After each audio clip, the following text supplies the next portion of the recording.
Athletes are losing big money on crypto and NFTs, and the amounts are staggering. And they're in the millions, actually, eventually approaching over $1 billion, I'm sure. So, we're going to talk about the crypto NFT market. We're going to talk about what's going on in the stock market and a few other things. So, get comfortable, buckle up your seatbelt. We're going to get started on the Black Financial Channel right now.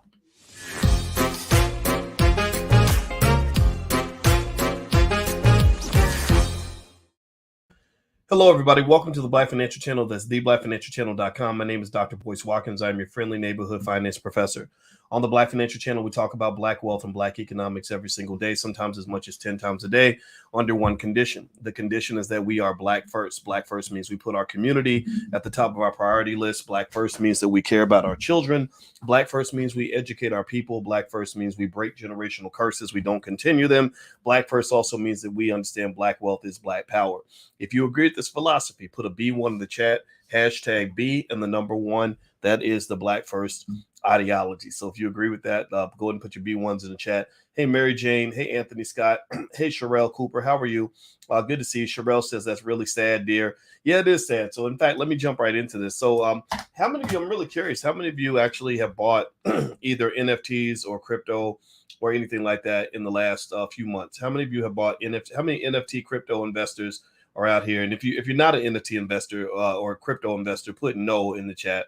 If you are an investor, put yes. I'd be curious to know how many of you have jumped in. Okay, let's see.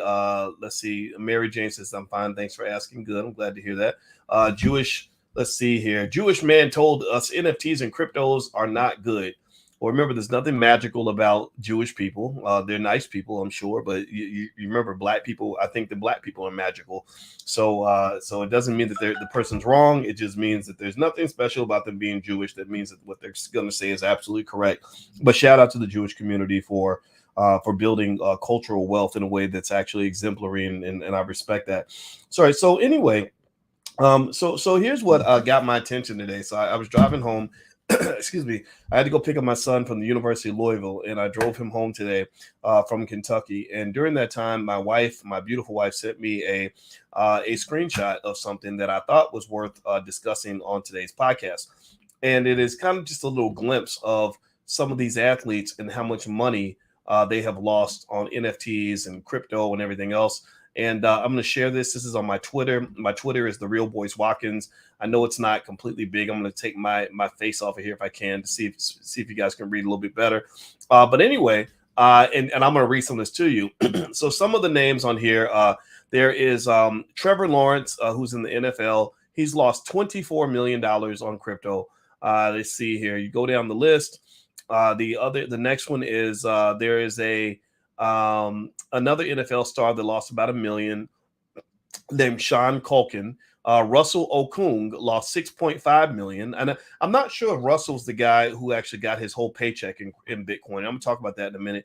Andre Iguodala lost about $2.6 million, but Andre's a smart guy and a good investor, so he's probably going to be fine. Saquon Barkley lost just $750,000, which he can. I'm sorry, Odell Beckham Jr. lost $750,000. That's not terrible. Saquon Barkley, now it looks like he lost $10 million from crypto. And if I'm not mistaken, I can't help but say that I think I remember that Saquon Barkley actually got his paycheck in Bitcoin or something like that. Let me see. I'm gonna do a Google search. I should have done this before the podcast. Hit the thumbs up button if you haven't done it yet. But let me see here. Saquon Barkley, Bitcoin. Let's see here. Okay. Yeah, I think that he wanted his part of his money in Bitcoin. I could have sworn that Barkley said something about getting. Oh, here we go. Let me back up. It says Saquon Barkley to receive all future endorsement money in Bitcoin. This is the article here. I'm going to share my screen so you guys can see this, and I'm going to kind of talk to you guys about this a little bit. And I'm not condemning Saquon or condemning the athletes. I just want to provide a perspective for you to consider. Okay, so let's look at this real quick. So here's the article. I'm going to try to scroll up so you can see it. Saquon Barkley to receive all future endorsement money in Bitcoin. This is July 15th, 2021. This is back when Bitcoin's flying high. At that time, I thought Bitcoin was going to keep flying, but things change when it comes to economics and economic predictability. Let's dig in. It says the Giants start to receive 8+ figures in annual endorsement money with move to crypto. 8 figures. That's over $10 million. That's big. That's big numbers. As cryptocurrencies become a more popular investment, more and more people with the means to do so are transitioning away from cash and toward crypto as a wealth growth option. One NFL athlete who has latched onto that trend is New York Giants star Saquon Barkley, who's taken a significant step as it relates to his present and future earnings. So they said during an appearance of the Best Business Show, he announced that he will be taking all of his and future endorsement money exclusively in Bitcoin through a partnership with Strike, which uses the Lightning Network payments platform to convert direct deposits into checking accounts into Bitcoin. So his annual endorsement earnings from Nike, Pepsi, Visa, Dunkin' Donuts, among others, will be 8+ figures. And he says, you see inflation, you see how high it is right now, and you learn that you can't save yourself to wealth. You can't save yourself to wealth. I want y'all to stick a pin in that statement. Stick a pin in that statement that you can't save your way to wealth. He says, that's why I'm going to be taking my marketing money in Bitcoin. All right. So let me give some perspective on this. So first of all, I want to say this. I'm not here to diss Saquon Barkley or say, oh my God, what's wrong with you? That's crazy. You're stupid. What's wrong? Let me just tell you about how economics ebbs and flows, guys. With economics, 1 year a person will look like a genius because the market moved to the left. The next year they'll look like an idiot because the market moved to the right. And then they'll look like a genius again the next year because the market moved back to the left again. Market conditions determine how we feel about a person's investing ability. The fact that Bitcoin has not done well this year, the fact that the crypto market is sinking, is in conjunction with a broader downturn of all economic activity in America. The recession is coming. The stock market is crashing. Inflation is high. There is a war in Ukraine. And so all these factors are coming together to cause an economic downturn, which has spilled first and foremost on to crypto. Crypto is kind of like the black people of financial investments. And why do I say that? Crypto is the black people of investing. And why do I say that? Well, because black people, as you know, we're the last hired, first fired. We're, when white folks catch a cold, black folks get pneumonia. Whatever the world is going through, we go through an exaggerated version of what the world is going through. So Bitcoin in crypto, because it is a highly volatile space, because it's new, it's trendy, it's cool, but it's also very risky, crazy, and kind of ridiculous. You're looking at a scenario where there's just a lot of chaos there, and it's gonna get hit hard first. Now, so what I would say to Saquon though is this, and actually, I'm gonna tell you what I would say to Saquon in 1 second. I had a meeting just now, and I realized I'd had this meeting, and I messed up, but I'm gonna text the person I'm supposed to meet with to let her know I need a few minutes.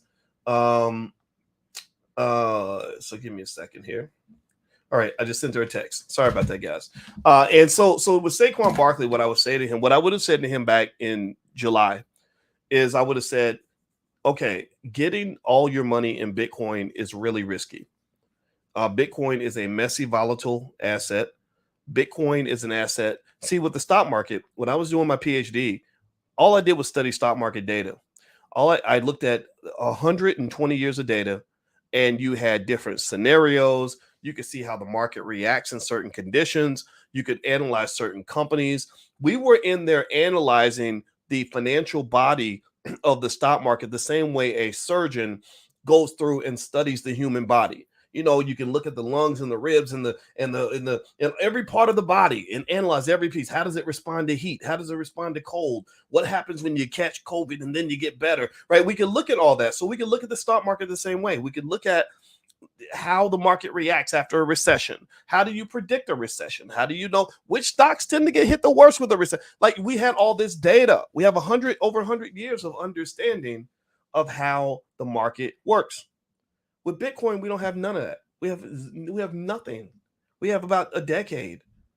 And it's the infancy. It's like if you have a child that is under 10 years old, a scientist doesn't know as much about the 10-year-old as they might know about a 70-year-old that they've been studying their whole entire life. So Bitcoin and crypto is a new market. It is very volatile. It is very there's a lot of mystery yet left to be unfold. There are lots of crashes that have to occur for us to figure out how to do it quite right. and it's a very dangerous place to put the bulk of your money. So what I would have said to Saquon is I would have said, look, I get it. Participate, jump in crypto. Crypto's fun, crypto's interesting. If you like it and you believe in it, go for it. But don't bet your whole family's future on Bitcoin because there are too many risk factors involved. Like we know, for example, we know that when the stock market dips, we know what's going to happen. You give it about 2-3 years, your money's coming back. Your money's coming back, no question. We don't know that about crypto. We don't know that about Bitcoin. We don't know about that about Ethereum. We don't know which cryptos are going to survive. We don't know what the whole crypto market and system is going to look like. We don't know what new regulations will be put in place.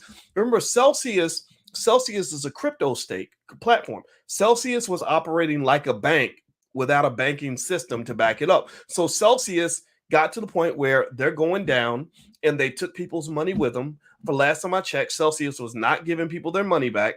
So this is going to take up the eye of the regulators. When these things happen, people call up their congressmen, they call up their senators, and they say, they took my money. You know what they do then? They start passing laws. And when they start passing laws, that regulation slows your roll a little bit because their job is to protect the consumer. This already happened in the stock market, particularly in the Great Depression. In the Great Depression in 1929, the stock market, in my view, looked a lot like crypto does now. It was wild and crazy, and it was a frenzy, and there was little regulation. People did whatever they wanted. They sold all kinds of nonsense, and people were buying it because everybody was like, we can make all this money. And then everything crashes. People lose everything. People are jumping out of windows, losing all their wealth. And then suddenly the regulators step in about 1931, 32, 33, and they start passing law after law after law designed to protect consumers. So some regulations and some laws are burdensome. Some of them are irritating. Sometimes the government is just stupid. But there are some situations where the laws actually help. Like the creation of the FDIC, for example, to back up the banking system so that there will be no runs on the bank. That's a pretty good idea because that means that if I put my money over in Bank of America, I've got at least some degree of protection. I got some degree of recourse if something goes wrong. Bank of America isn't going to say, well, Doc, we took all your money. You're not going to get it back. But if I'm putting my money in a crypto platform with its corporate headquarters in Hong Kong, what recourse do you think I have if those stable coins start falling apart like they are right now? So ultimately, let's just say this about the losses. The athletes have lost a lot of money in crypto. A lot of people have lost a lot of money in crypto. Billions of dollars have been lost. This doesn't mean the athletes are stupid. One thing that's important is that there's a difference between a realized loss and an unrealized loss. What you sell is a loss in terms of what you sell means that it's game over. You've accepted the loss. You left the game. It's over. But if you haven't sold yet, then the loss has not completely been realized. It hasn't been taxed. It's not the same as a loss when you actually sold the asset. And so I wouldn't say that these guys are stupid. I'm not saying that at all. I think that situations like this aren't necessarily reasons to double down or walk away. Really, they are just tests of your commitment. Like in a bad relationship, if somebody says, well, she cheated on you, should you leave or should you stay? Well, I would say I'm not going to tell you if you should leave or stay. I would just say it depends on how committed you are to the relationship. Because you could hold on. You could hodl, HODL, hold on for dear life, go to a therapist, work it out, figure it out, and keep on moving. And then that way, 50 years from now, you get to say, we had a 50-year marriage. Or you could say, this is enough. I'm out. I'm gone. I'm going to walk away. Right? So this is a test. This is really a test of the patience of the investor. It's a test to see how committed are you really to the crypto space. I'm not committed to all the crypto space. Some of the crypto space is fraudulent. In fact, I even saw, I don't even know if this is true or not, but this is really interesting. There's a whole theory right now about the whole Bored Ape Yacht Club being connected to neo-Nazis. And I'm going to tell you all the truth. My son had me listen to the video on the way back from University of Louisville when we were driving back home. That video is very compelling. Very compelling. And I mean, a shout out to Dame Dash and the Earn Your Leisure guys and stuff, because I think that they had mentioned something about how weird it is that they have all these monkey images and we're buying all these monkeys. I never bought one, and I'm not making fun of people who have, but I'm sure that they're being hit pretty hard too. I'm sure that their little coin that they release has plummeted in value. But some of these spaces are problematic. Some of them are fraudulent. Some of them are being used for money laundering. Some of them have artificially created value.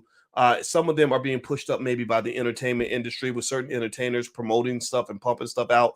And what's going to happen, it's really interesting, is after the dust settles, you're going to start seeing congressional hearings. You're going to start seeing charges being filed against maybe certain celebrities for promoting something that eventually ended up going bankrupt. So ultimately, you're going to start seeing kind of this cleansing process that happens every few years in financial markets where a lot of money gets lost. And then they look back and they say, what happened? So I don't think these athletes and entertainers are stupid for taking losses on their crypto.